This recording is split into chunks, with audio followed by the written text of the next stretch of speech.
Leonardo da Vinci make a mistake? Well, he actually didn't in this particular drawing, Vitruvian Man. He's actually embedded what you would call a secret, or one of these things that's been forgotten and generally lost to history. And so, Vitruvian Man by Leonardo da Vinci, it's named after the Roman architect Vitruvius, and the description from his book De Architectura. It's a study of ancient geometry as well as measurement, but also the principle, the philosophy that goes behind temple design. And it's even like that's the measure, it's a giveaway in terms of measuring tool. It's called Vitruvian Man. The name is a giveaway, Vitruvius. 10 books of architecture, or De Architectura, by Roman architect engineer Vitruvius. And when it comes to ancient technologies, sciences, philosophy of temple and city design, it just really is a must read. And this drawing is directly based off that. So from Parthenon back to the pyramids, you can find this geometry and these concepts literally written out in very practical form in Vitruvius, along again with machinery, including heavy lifting machinery. But Book 3, Chapter 1, on the symmetry of temples, in temples and in the human body. So just, in essence, you can just get it's free PDF is available. So Book 1, the whole thing, but Book 1, Chapter 3, the symmetry of a temple. So, for the human body is so designed by nature that the face and the chin, is essentially saying that there are proportions in the idealized human body that are essential in the design of temples, and that temple should reflect the proportions of the body, but the small parts of the temple should reflect the larger parts, just like in the human body.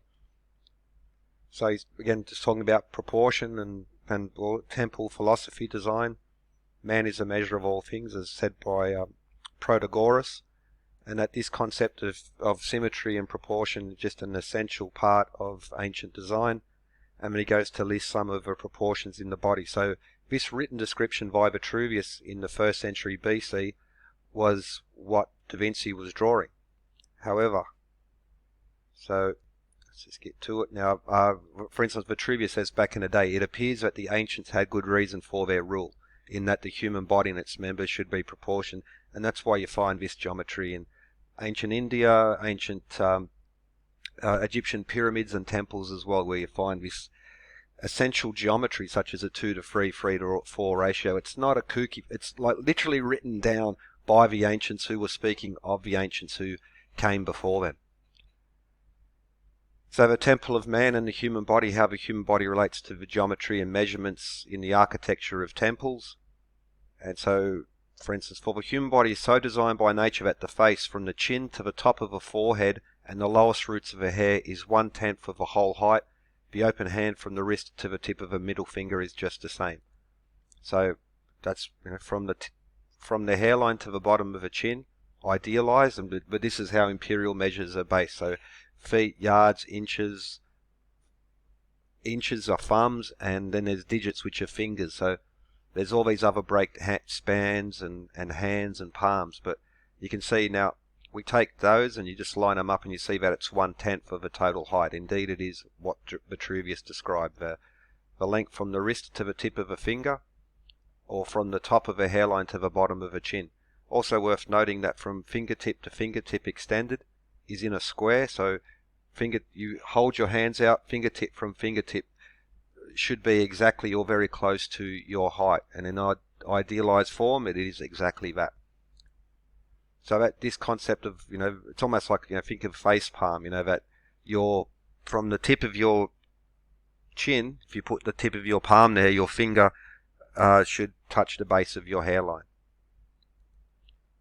So again, if you see a close-up, see the hand from the wrist to the tip of a finger corresponding.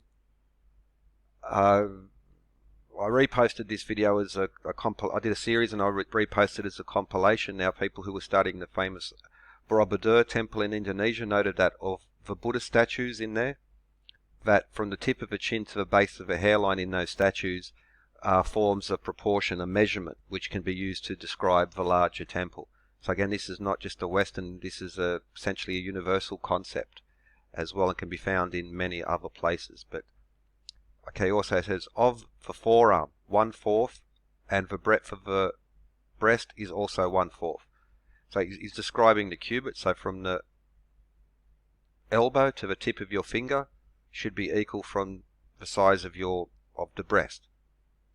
Now hold your hands out, bend your hands in together, and your tip of your fingers should meet in the middle of your chest. So that's, again, idealized proportion. So a cubit is equal to one breast, and that's 1/4 of the body height. And if you just, so you can see if I just cut that and pasted it beneath, you can see that it corresponds in the drawing, because there are also these lines in the drawing that is placed in there to show those proportions.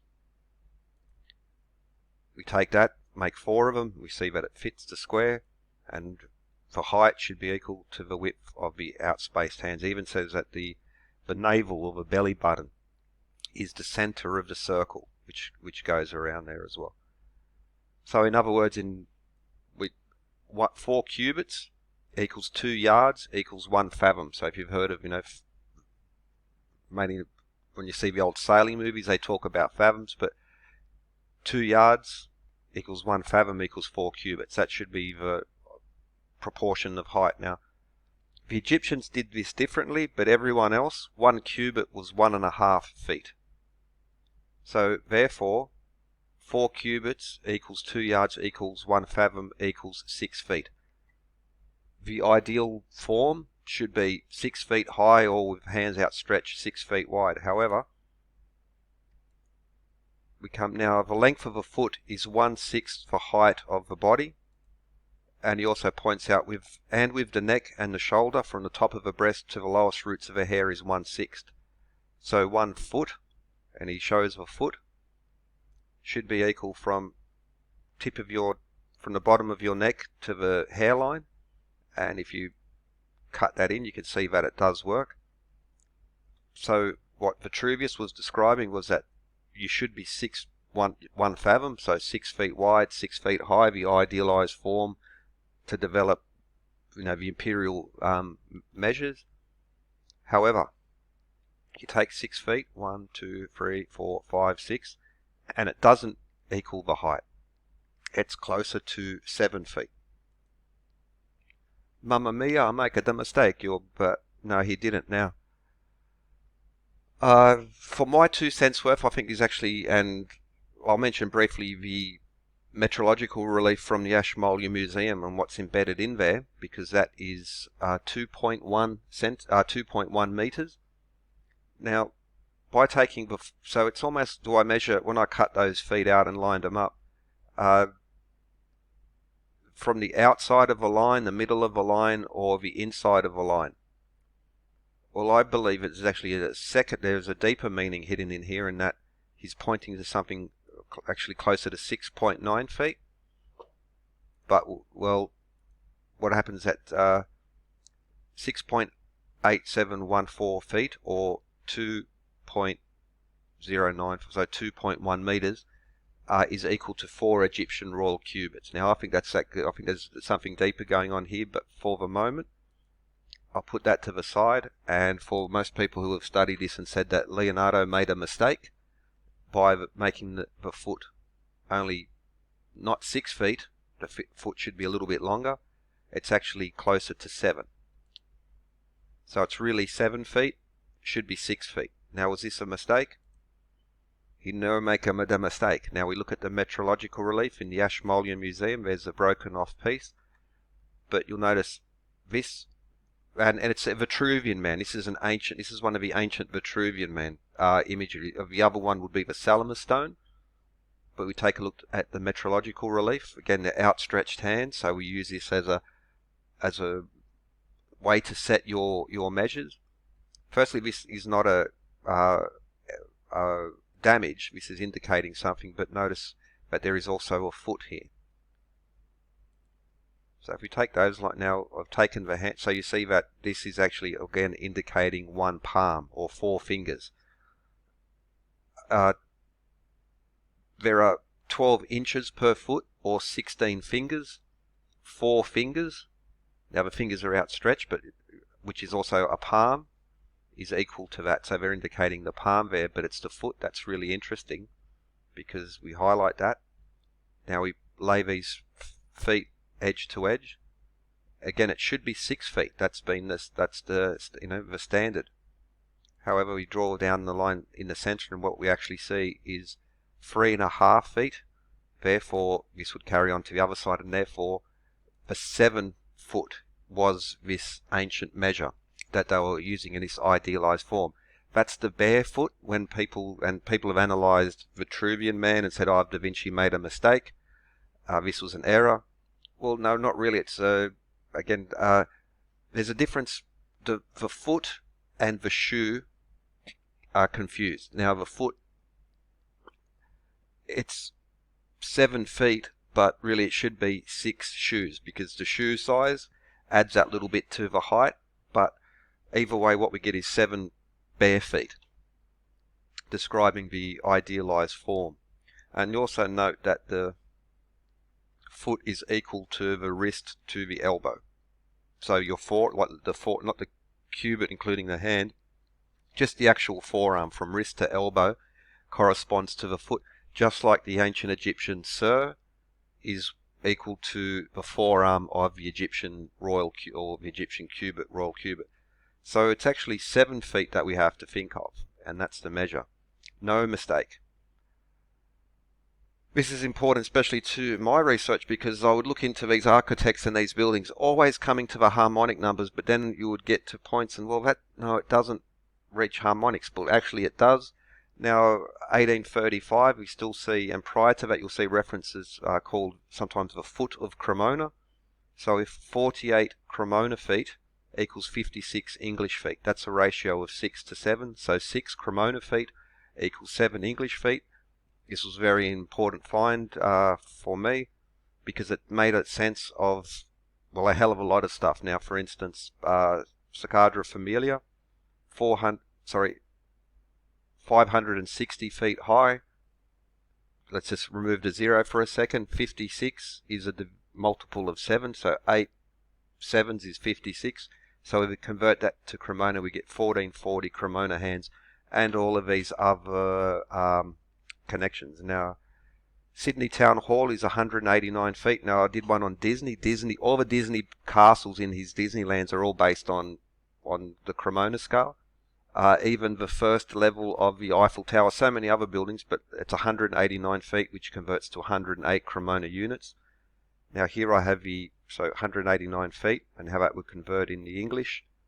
But then we see on the Cremona scale, 54, 108, 216, 2592. So we get all these important harmonic, Pythagorean harmonic numbers.